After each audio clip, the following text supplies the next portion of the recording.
There's the basics with that. Okay, let's go ahead and talk to Bode in Ohio. Do things bode well, Bode? Welcome. Hi, peace to the world. It's actually Daoud, and I could understand why they didn't quite get it. It's all right. Daoud, welcome to the airwaves. Yes, first of all, I have to just let you know who you're speaking to. I am an African-American male, 51 years old, and I have never supported Barack Obama.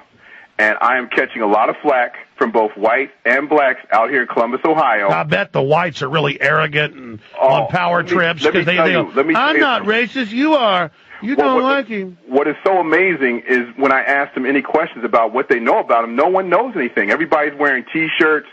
It is so crazy. Yeah, all I know is he is more handsome than Bush and knows how to give a speech better. But if you look at who runs him, it's total New World Order. Well, when I start talking about the corporate dictatorship that we have in this country, we've had for many years, and I start talking to them about the history that this country has been, the history of this country has been fighting against central banks.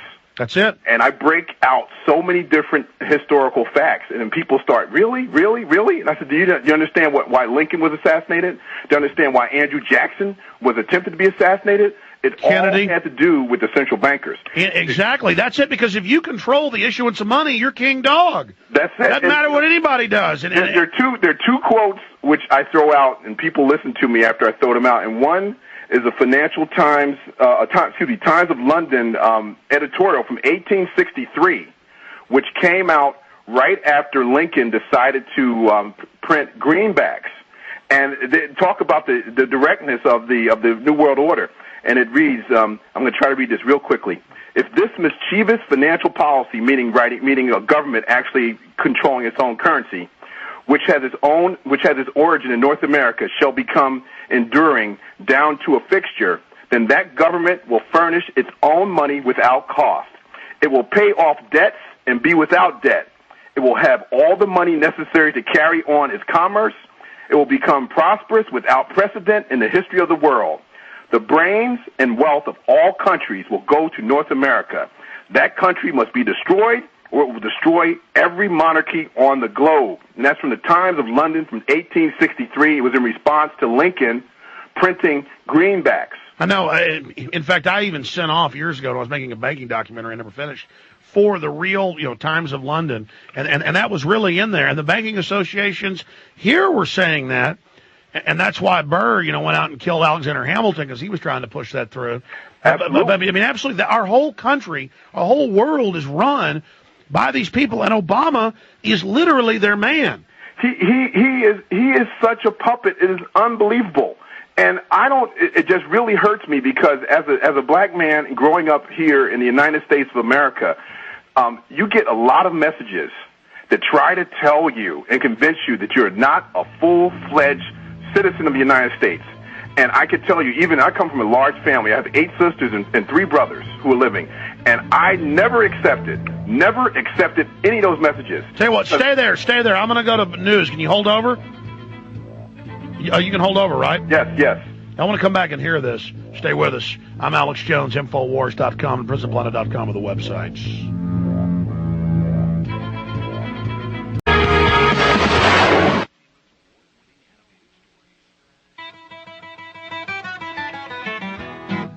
All right, folks, we are back live taking your phone calls in response to last week's election, the 44th president, Barack Obama. Yeah, let me just say this. What I hate about it is that I'd love to be able to support America's first, president who's got African blood in him, because that'd be wonderful. The problem is I don't support any of these presidents since Kennedy, and they blew his head off because he didn't play ball. And we had bad presidents before that. Woodrow Wilson started speaking out and saying, look, I got conned by some private banks. I didn't know this was a takeover. Suddenly they poison him. He goes into a coma. Then he comes out of the coma and writes letters publicly exposing it again, saying he thought he was poisoned. I mean, that's mainline information, folks. The average people, though, aren't aware even who Woodrow Wilson was.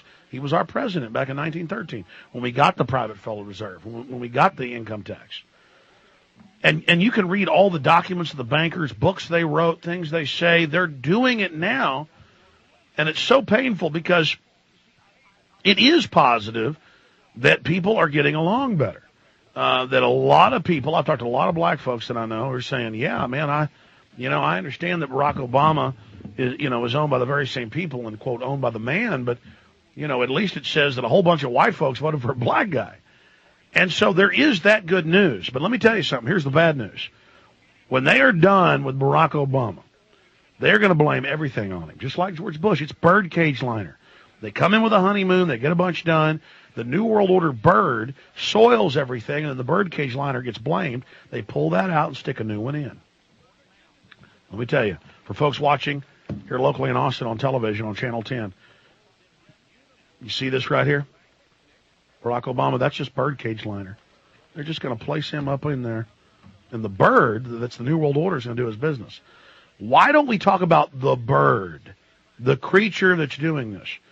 Going back to our caller in Ohio, I don't want to butcher his name again, so I'll just let him state his name when he comes back on. You had one more quote, sir, and you were talking about growing up, the images of the bling, the image of the culture, the corporations pick out to try to stereotype black males especially.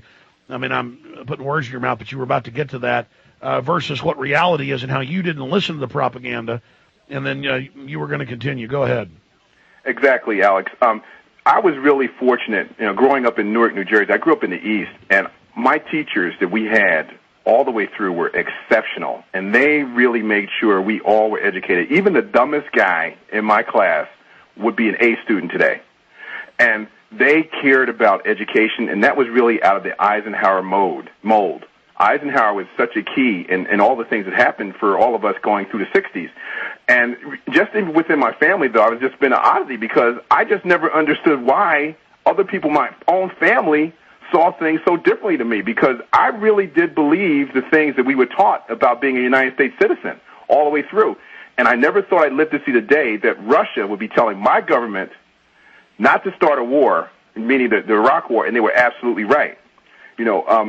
So I just really ask everyone out there, regardless of what your group is, to really understand the history of this great nation that we have and fully understand things before we speak. And we need to get out there and challenge this government. Another point I wanted to make is that I've asked many people, black and white, if they knew who Crispus Attucks was. And most people don't even know. I said, so you're happy about having a black president, and you don't even know the history of the revolution and who Crispus Attucks was. I said, because you know what? You may be looking at another Crispus Attucks looking at me right now. Why don't you tell folks who it is? Crispus Attucks was the first person, he was African, who died in the Revolutionary War. Yeah. And people forget that there was a struggle here from day one against international bankers. And the one quote I want to leave with real quickly is from Otto von Bismarck, and I got this out of The Creature from Jekyll Island. And he was quoted after Lincoln had been assassinated regarding the impact that this was going to have on the world. The death of Lincoln was a disaster for Christendom. There was no man in the United States great enough to wear his boots. I fear that foreign bankers, with their craftiness and tortuous tricks, will entirely control the exuberant riches of America and use it systematically to corrupt modern civilization. They will not hesitate to plunge the whole of Christendom into wars and chaos in order that the earth should become their inheritance. Beautiful. This is exactly what has happened.